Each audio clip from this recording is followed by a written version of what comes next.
జుట్టు రాలడం, తెల్లబడడం, చుండ్రు వంటి సమస్యలతో విసిగిపోయారా? ప్రకృతికి దూరం కావడంతో పుట్టుకొచ్చిన ఈ సమస్యలకు ప్రకృతి సిద్ధమైన పరిష్కారం 27 వనమూలికలతో తయారైన గౌదర్బార్ 27 హెర్బ్స్ కేశ తైలం. జుట్టు కుదుళ్లను గట్టిపరిచి, బాలనురుపును అరికట్టి, చుండ్రును నివారించి, ఒత్తిడిని తగ్గించి ప్రశాంతతను ఇస్తుంది గౌదర్బార్ 27 హెర్బ్స్ కేశ తైలం. ఓం గురుర్బ్రహ్మ గురుర్విష్ణు గురుర్దేవో మహేశ్వరః గురు సాక్షాత్ పరం బ్రహ్మ తస్మై శ్రీ గురవే నమః. ఓం దయానంద చరణౌ మనసా స్మరామి, దయానంద చరణౌ శిరసా నమామి.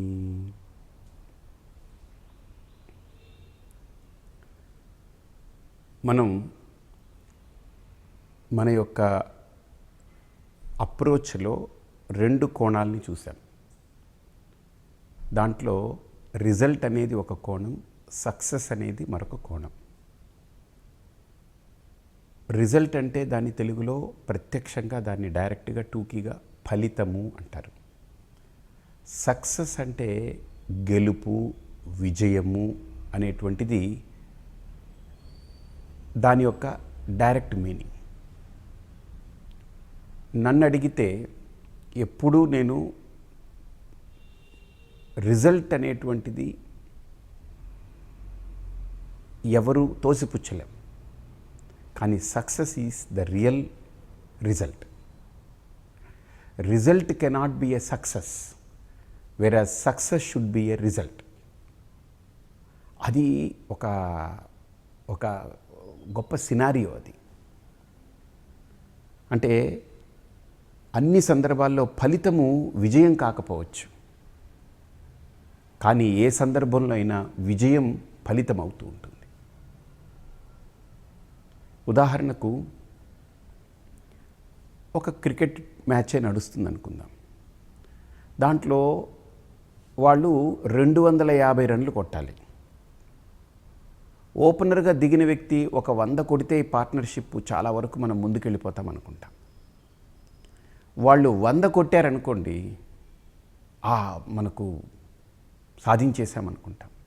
100 కొట్టిన తర్వాత ఆ పార్ట్నర్షిప్ వికెట్లు పడడం మొదలుపెట్టాయనుకోండి, మీకు 100 అనేది రిజల్ట్ వచ్చేసింది, కానీ సక్సెస్ రాలేదు. అందుకే ఎప్పుడు అంటుంటాను, result cannot transform into, result అనేది సక్సెస్ కంటే చాలా విభిన్నమైనది. రిజల్ట్లో సక్సెస్ ఉండకపోవచ్చు, కానీ సక్సెస్లో రిజల్ట్ ఉంటుంది. ఇప్పుడు వరుసగా వికెట్లు పడుతూ వచ్చాయనుకోండి, 234 దాకా వచ్చి ఇంకా 10 రన్ల తేడాలో మొత్తం ఆఖరి వికెట్ పడిపోయింది అనుకోండి, రిజల్ట్ అయితే వచ్చింది, కానీ విజయం అయితే రాలేదు. ఫలితం వచ్చింది, కానీ విజయం రాలేదు. అదే మనం 250, ఇప్పుడు ఓపెనింగ్ పార్ట్నర్షిప్ 100 కొట్టకపోయినా, వాళ్ళు 20 రన్లకే అవుట్ అయిపోయినా, ఆ తర్వాత వాళ్ళు పార్ట్నర్షిప్ బిల్డ్ చేసుకుంటూ దాన్ని డెవలప్ చేసుకుంటూ ప్రతి కపుల్ కూడా, అంటే స్ట్రైకర్ నాన్ స్ట్రైకర్ కపుల్స్ ఎవరైతే ఉంటారో వాళ్ళు ప్రాపర్గా 25 రన్లు 30 రన్ల లాగా జోడించుకుంటూ ఒక 5 గ్రూపులు కనుక 5 సెట్ల లాగా తయారైతే ఖచ్చితంగా మనకు 240 250 ఏది కావాలో అక్కడికి చేరిపోతారు వాళ్ళు. సో విజయంలో ఫలితం ఉంటుంది, అంటే ప్రతి ఒక్కడు వాడి యొక్క ఫలితాన్ని వాడు షేర్ చేసుకుంటాడు. కానీ ఫలితంలో విజయం ఉండాలనే రూల్ లేదు. ఉండకూడదని కాదు, కానీ అలా ఉండాలనే రూల్ లేదు. కానీ విజయంలో మాత్రం ఫలితం ఉండి తీరాలి. కాబట్టి ఇక్కడ ఫలితము అనేటువంటిది, రిజల్ట్ అనేటువంటిది ఒక కోణం, విజయము సక్సెస్ అనేటువంటిది, గెలుపు అనేటువంటిది మరో కోణం. మనం ఏ పని చేసినా మనం రిజల్ట్ ఉంటే అది సక్సెస్ అనుకుంటాం. Problem, that's not at all right. మనకి ఇప్పుడు వ్యాపారం చేస్తున్నాం అనుకోండి, నాకు ₹1 వచ్చేస్తే, నాకు 2 కోట్లు వచ్చేస్తే నేను సక్సెస్ అనుకుంటాను. No, that is a result, that's it. నీ విజయం అనేది దానికి చాలా కారణాలు, చాలా కోణాలు ఉంటాయి.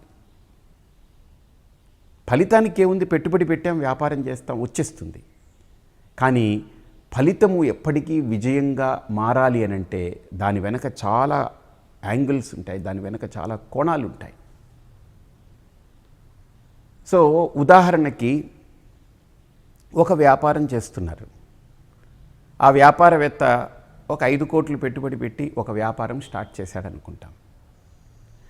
అలాగ టర్న్ ఓవర్ అవుతూ అదొక 50 కోట్లకు వచ్చింది. ఆ తర్వాత అదొక 500 కోట్లకు అయిందనుకోండి. That is not success, that is a result. Success అనేటువంటిది ఏంటనంటే బాగా గుర్తుపెట్టుకోండి, సక్సెస్కి నా ప్రయత్నం 100కి 100 రూపాయలు ఉండాలి. రిజల్ట్కి నా ప్రయత్నం ఉండాలి, కాలము కలిసి రావడం అనేటువంటిది కూడా దానికి ప్రధానంగా చెప్పుకుంటూ ఉంటారు. ఫలితానికి కాలం కూడా కలిసి రావాలి. కానీ సక్సెస్ దగ్గరికి వచ్చేటప్పటికి కాలం కలిసి రావడం అనేటువంటి అంశం చాలా చిన్నదవుతుంది. నా ప్రయత్నమే, పురుషార్థమే చాలా పెద్దదవుతుంది. అంటే ఒక హ్యూమన్ ఎఫర్ట్ అనేటువంటిది it plays major role into it.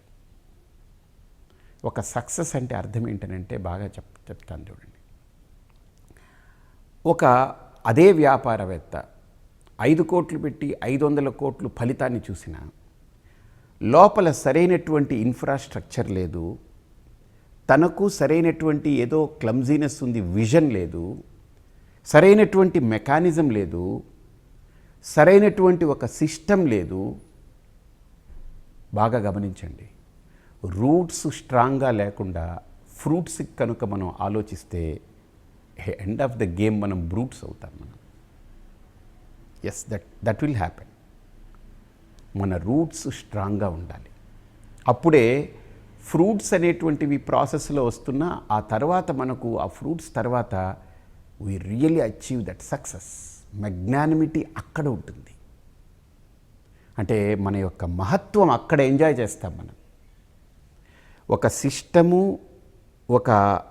System అని అంటే ఒక వ్యవస్థ, అలాగనే ఒక విధానము, ఒక వ్యవస్థ, అలాగనే మన యొక్క దార్శనికత, అలాగనే మనకు సంబంధించినటువంటి ఆ సహకరించి మనల్ని ప్రోత్సహించేటువంటి సాధనాలు, ఇవన్నీ ఒక అలైన్మెంట్లోకి రావాలి, ఒక సరళ రేఖ మీద రావాలి. సక్సెస్కి 4 ప్రధానం. మొట్టమొదట మన దార్శనికత, మనం ఏం చేయబోతున్నాము అంటే ఏ అనే పాయింట్ దగ్గర స్టార్ట్ చేస్తే జి అంటే ఇజెడ్ అనేటువంటి పాయింట్ దగ్గర మనం ఎండ్ అవ్వడానికి ఆ గీత గీసుకోవాలి. అసలు ఏం చూస్తున్నావు నువ్వు అంటే ఏం చెయ్యాలనుకుంటున్నావో దాన్ని ఎండ్ టు ఎండ్ మనం దాన్ని ఒక రకంగా చెప్పాలంటే గర్భం ధరించిన స్త్రీ ఏ రకంగా లోపల పిండాన్ని శిశువు ఒక బిడ్డగా పూర్తిగా మెచ్యూర్ అయి బయటకు వచ్చే ఒక మానవ రూపాన్ని ధరించి పూర్ణమైనటువంటి వికాసంతో బయటకు వస్తుందో అలాగా కంటికి కనపడని ఒక అంశాన్ని కంటికి కనిపించేలా ఒక అద్భుతమైనటువంటి రూపాన్ని తీసుకొచ్చేటువంటి స్థాయి వరకు ఆ దార్శనికత అనేది మనకు ఉండాలి, విజన్ ఉండాలి. అంటే ఇది నేను బిగిన్ చేస్తున్నాను, ఇది నా ఎండ్ అనేటువంటిది ఆ విజన్ ఉండాలి. ఎండ్ టు ఎండ్ ఆ విజన్ క్యారీ అవ్వాలి. నెంబర్ 1, నా విజన్ అనేటువంటిది ప్రాథమిక స్థితిలో ఉండి ఆ తర్వాత అది కనుమరుగై మళ్ళీ డైవర్ట్ అయ్యి వేరే చిలవలు పలవలు అయిపోయిందని అంటే ఇది ఎక్కడో చోట గుద్దుకొని ఆగిపోతుంది. అందుకని నా దార్శనికత ప్రారంభం దగ్గర నుంచి చివరి దాకా ఆ దార్శనికత అనేది అలాగా దాని ఫ్లో కాన్స్టెంట్గా ఉండాలి. దాని తాలూకా విధానం అలాగా నడుస్తూ పోవాలి. ఇది వ్యాపారంలో అంటే వ్యవహారంలోనే కాదు, ఒక ఆధ్యాత్మిక సాధనలో కూడా ఇది ఉండాలి. ఎండ్ టు ఎండ్ ఉండాలి. మధ్యదాకా వెళ్ళి డ్రాప్ చేసేయడం, లేకపోతే ఆరంభ శూరత్వం బిగినింగ్ బీభత్సంగా చేసి మళ్ళీ దాన్ని వదిలేయడం, మధ్యలో డ్రాప్ చేసేయడం, ఈ కష్టాలు ఈ నష్టాలు ఇవన్నీ ఎవడు భరిస్తాడండి, ఇవన్నీ మన వల్ల కాదని కట్టెబారేసిపోవడం లేదు. చివరి దాకా వెళ్ళి చివరి అంచుల దగ్గరికి వెళ్ళి సరేలేండి ఇది ఇంకొకటికి అప్పచెప్పేయడం, ఇది కాకుండా ఆరంభం చేస్తే దాని యొక్క చివరి భాగాన్ని మనం చూడాలి.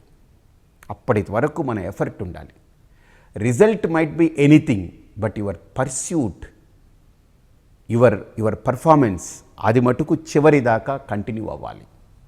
రిజల్ట్ ఏదైనా రానివ్వండి, you might be a loser or you might be a gainer, నువ్వు లబ్ధిదారుడు కావచ్చు, లేదా నువ్వు నష్టదారుడివి కావచ్చు. నష్టపోవచ్చు, లాభం పొందొచ్చు. ఆ రిజల్ట్ ఏదైనా కావచ్చు. కానీ మనము ఆరంభం నుంచి చివరి దాకా చేయాల్సిన పనిని మనం చాలా చాలా స్టేబుల్గా ఉండి, ఏది వచ్చి మనల్ని ఊపేసినా కుదిపేసినా కదలకుండా అన్నిటినీ దిగమింగుకొని తీసుకొని దాన్ని స్వీకరించి దాన్ని కరెక్ట్గా ఎప్పటికప్పుడు ఫిక్స్ చేసుకుంటూ ముందుకెళ్తూ పోతుంటే చివరిదాకా మన ప్రయాణం సాగుతుంది. సక్సెస్కి one of the main formula vision and carrying the vision from beginning to end. ఇది సక్సెస్కి మెయిన్ ఫార్ములా. ఇక రెండవది, ఆ విజన్ని, ఆ దార్శనికతను ఆద్యంతము దాన్ని తీసుకెళ్లేటువంటి విధానంలో మనకు ఒక వ్యవస్థ అనేటువంటిది మనం తయారు చేయాలి. వ్యవస్థ అనంటే మనుషులు కావచ్చు, వ్యవస్థ అనంటే డబ్బు కావచ్చు, వ్యవస్థ అనంటే మనకు పరికరాలు కావచ్చు, వ్యవస్థ అనంటే బయట ఇతరత్ర మనకు సహకరించేవి కావచ్చు. వాటన్నిటినీ కూడా వ్యవస్థ అని అంటాం. ఆ వ్యవస్థ కరెక్ట్గా ఉండాలి. తరువాత వ్యవస్థ ఏర్పడింది, నీకు దార్శనికత వచ్చింది, you are ready to move. కానీ ఈ వ్యవస్థని, నీ దార్శనికతని కలిపి నడిపించేటువంటి విధానం ఒకటి కావాలి. The means, the methodology, how you carry this, that counts a lot. అది చాలా చాలా పరిగణలోకి వస్తుంది. విధానం లేదనుకోండి, వ్యవస్థ ఉన్నా, నీకు దార్శనికత ఉన్నా, విధానం లేకపోతే ఎగుడు దిగుడు ఎత్తుపళ్ళాలు, నీకు చాలా ఇబ్బందులు వస్తూ ఉంటాయి. నీ దగ్గర విధానం ఏర్పరచుకున్నావు, నీకు దార్శనికత ఉంది, విజన్ ఉంది, కానీ వ్యవస్థ సరిగ్గా ఏదో ఒకటి దెబ్బతిన్నా కుంటుపడుతూ ఉంటుంది.